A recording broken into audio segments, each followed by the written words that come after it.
trouxemos alguns fatos a respeito do Oscar.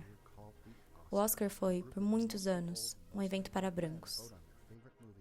Dados de 2016 mostraram que o fato de ter pouquíssimos indicados negros é um reflexo da própria exclusão dessa população dentro da própria instituição do Oscar. Isso é comprovado por um estudo de 2012, que mostrou que apenas 2% dos membros da Academia de Artes e Ciências Cinematográficas, responsável pelos indicados ao Oscar, são negros. Além disso, 94% dos membros são brancos, o que mostra que as outras etnias compõem apenas 4%, e 77% são homens, representando uma hegemonia branca e masculina. Em 87 anos, apenas uma mulher negra ganhou o Oscar de melhor atriz. Até 2014, apenas 6 mulheres negras ganharam o prêmio de melhor atriz coadjuvante, representando apenas 6,81% do número total de premiadas nesta categoria. Até 2015, apenas 5 atores negros ganharam o Oscar de melhor ator, sendo 4 homens e uma mulher. Porém, esses dados começaram a mudar, mesmo que lentamente. Até 2019, 22 atores negros ganharam algum Oscar, sendo a maior parte deles para melhor ator coadjuvante, contando com 11 homens e 11 mulheres premiados.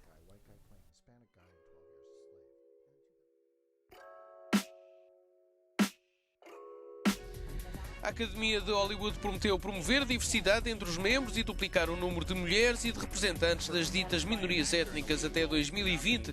Isto depois de críticas sobre o facto de todos os nomeados para os Oscars de ator e atriz deste ano serem brancos, o que levou Will Smith e Spike Lee a boicotarem a cerimónia.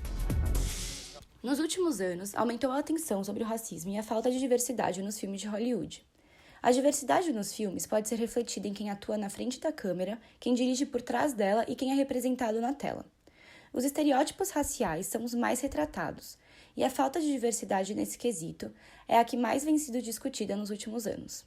A história de Hollywood fornece muitos exemplos de caricaturas racistas. Negros e asiáticos têm sido alvos constantes.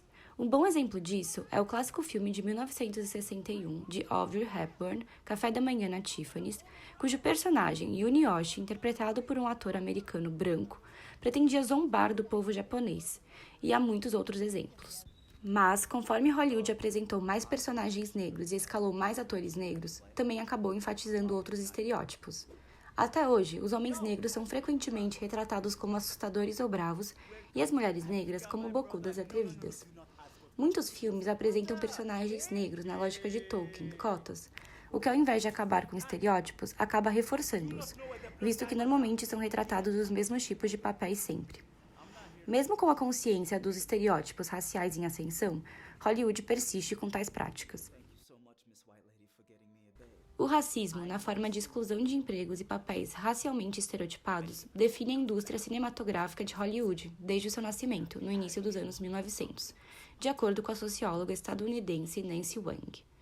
As equipes de produção de Hollywood relutavam em contratar atores minoritários de qualquer tipo, e assim optavam por usar atores brancos em seu lugar. Assim, se tornou comum práticas como um yellow face, quando uma pessoa que não é asiática interpreta um personagem asiático.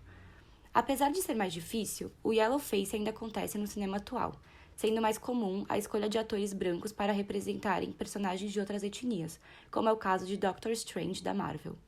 Em suma, os estereótipos perpetuados nos filmes são particularmente prejudiciais para grupos historicamente oprimidos e marginalizados.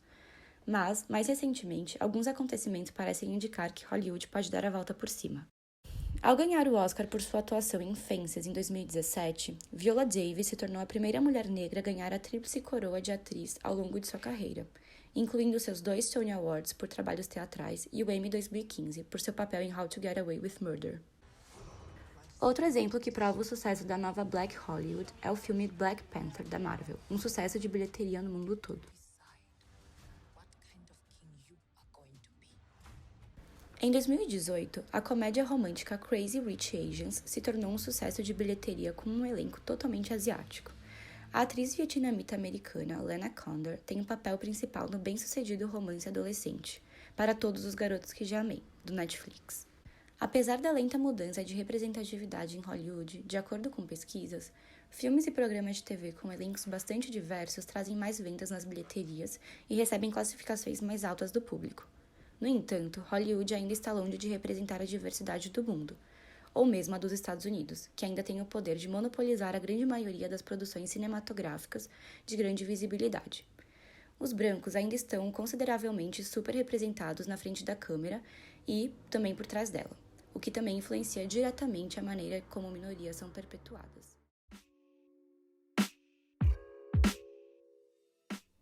Em 1919, foi produzido o primeiro filme que se tem notícia com personagens gays.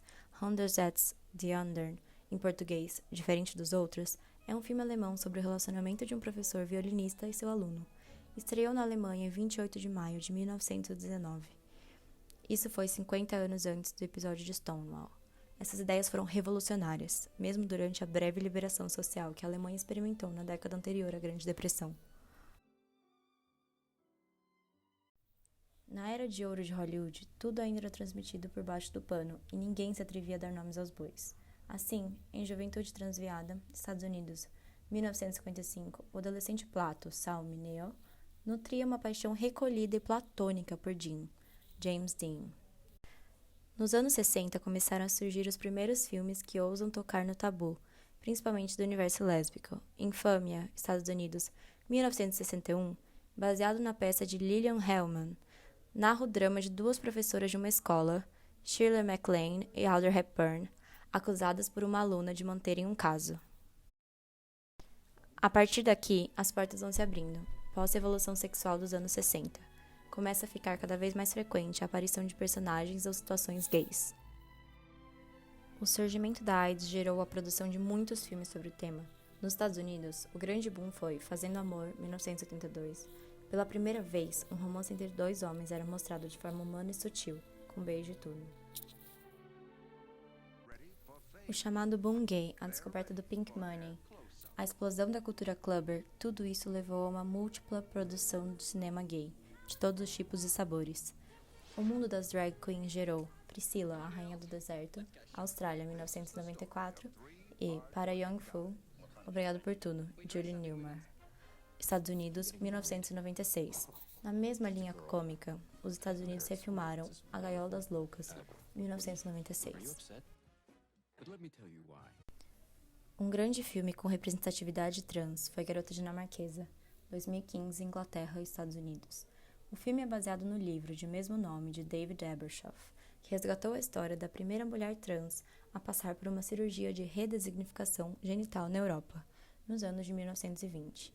Dirigido por Tom Hopper, o filme rendeu o Oscar de melhor atriz coadjuvante a Alicia Vikander, que interpreta Gerda, mulher de Lily, a garota dinamarquesa do título. O grande mérito do filme, além de ser bem realizado, é sua preocupação em ser didático. Por isso, serve como uma ótima introdução ao tema. Segundo o novo relatório do GLAAD, o Instituto Aliança de Gays e Lésbicas contra a Difamação, dos 110 filmes distribuídos pelos 7 maiores estúdios de Hollywood em 2018, 20 contaram com personagens LGBT. O número é um avanço em relação ao resultado de 2017, 14 de 109, mas ainda assim, a indústria precisa dar grandes passos em prol da representatividade.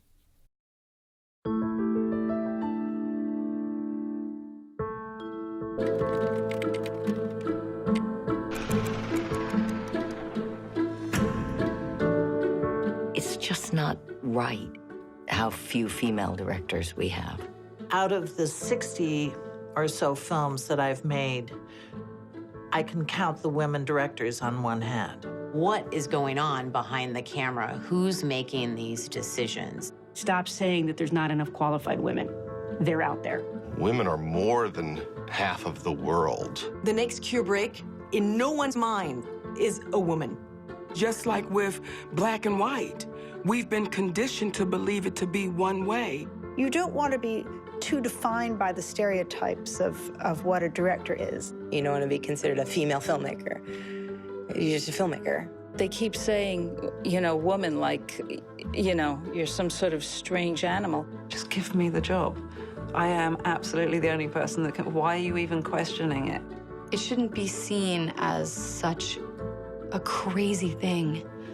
If a woman, is nominated for an Academy Award for directing. I think it's just the moment has come when everyone's looking around in our community saying, we need to lead. It's not just about my career. It's about who is coming up next. Nobody wants to go into a field that feels incredibly unwelcoming. It's educating people about what the reality is rather than everyone just sweeping it under the carpet. Instead of, having like a million panels about it, let's do something about it.